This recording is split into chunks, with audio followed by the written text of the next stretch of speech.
In the matter of external aid, sir, we cannot be and we should not be unmindful of the fact that no country, however friendly, will be inclined to aid and help another unless it is satisfied that the people of that other country are putting forth their best effort to create more and more wealth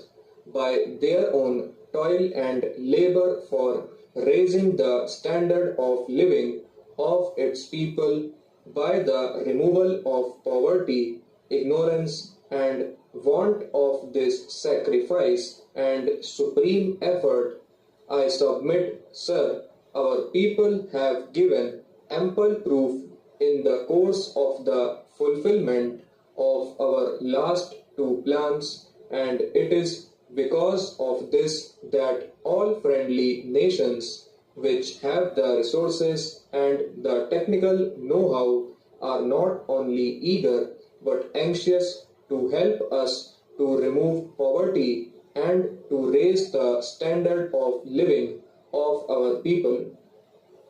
Therefore, sir, with a big plan of the order and dimension of our third 5-year plan, the finance minister, I would venture to say, had no alternative but to ask the people to bear the further burden of taxation with a view to improving the ultimate lot of the common man of this country.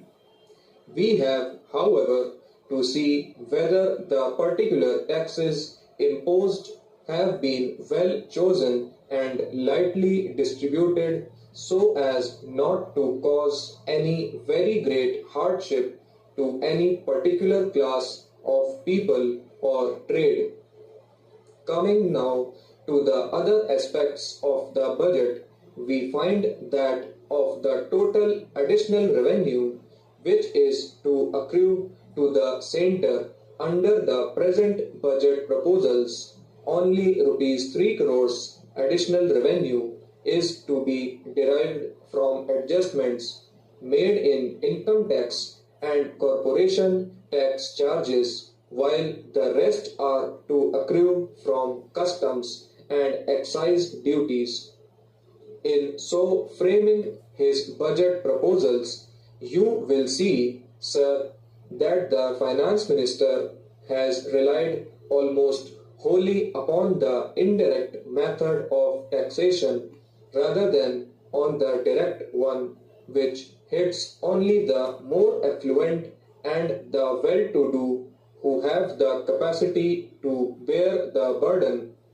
and he has thus laid himself open to the charge of being partial to the rich and the wealthy classes at the cost of the middle and poorer classes of our people, who will be crushed further under the weight of his wide net of new additional taxation proposals. But, sir, such a charge will not be justified. Sir, for raising the rate of surcharge, which is indeed a step in the right direction of bringing nearer the goal of a socialist pattern of society, very little change is made in